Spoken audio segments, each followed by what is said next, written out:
नमस्कार, आपके साथ मैं हूं जोहम रबा और आप देख रहे हैं RNI न्यूज। कहते हैं कि दिल्ली 7 बार बसी, 7 बार उजड़ी और उजड़कर फिर बसी।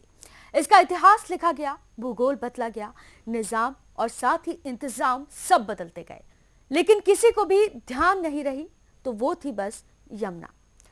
वो यमुना जो गंगा की तरह पहाड़ के दूसरे छोर से निकल कर आई, प्यासे की प्यास बुझाई और बंजर जमीनों को हरा किया।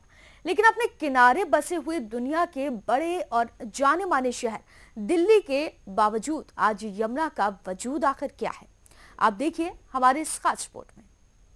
दिल्ली में यमुना की कुल लंबाई केवल 22 किलोमीटर है। यहां उसकी कुल लंबाई 1370 किलोमीटर का लगभग 2% है। लेकिन यही 2% हिस्सा यमुना की कुल गंदगी का 80% हिस्सा पैदा करता है। इस 2% हिस्से की सफाई के लिए केंद्र दिल्ली सरकार ने पिछले 7 सालों में करोड़ों रुपए से अधिक धनराशि खर्च की। लेकिन यमुना के किसी भी हिस्से का पानी पीने और नहाने लायक तो छोड़िए, छूने लायक भी नहीं है। स्वास्थ्य विशेषज्ञों का कहना है कि यमुना के गंदे पानी में हाथ डालना भी बीमारियों को न्योता देने जैसा है। दिल्ली के साथ साथ इसका सबसे बड़ा नुकसान उन लोगों को भुगतना पड़ रहा है जिनकी जिंदगी यमुना पर ही आश्रित है।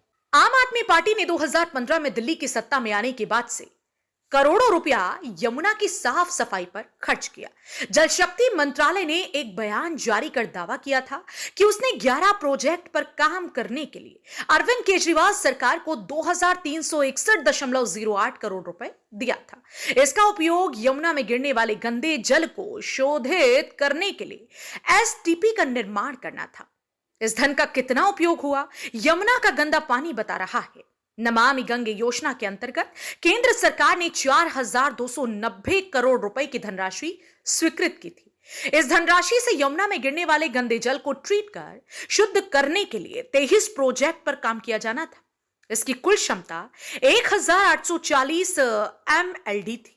इसमें 12 प्रोजेक्ट राजधानी दिल्ली में थे, जबकि हिमाचल प्रदेश में 1, हरियाणा में 2 और उत्तर प्रदेश के विभिन्न स्थानों पर 8 STP बनाए जाने थे। लेकिन नतीजा बेबुनियाद निकला। यमुना की गंदगी के लिए सबसे बड़ा कारण नागरिकों में अपने कर्तव्य बोध की कमी है। वो पूजा करने के बाद में फल फूल की गंदगी को यमुना में गिराने को किसी गलत तरह से नहीं समझते। पढ़े लिखे लोग भी आस्था के नाम पर यमुना को गंदा करते हैं और ऐसा करने में वो कुछ भी गलत नहीं समझते। नागरिकों में इस सोच की कमी के कारण यमुना की साफ सफाई सरकारों की प्राथमिकता में ही नहीं आता। यही कारण है कि यमुना कभी साफ नहीं हो पाती। फिलहाल के लिए हमारी इस खास पेशकश में सिर्फ इतना ही।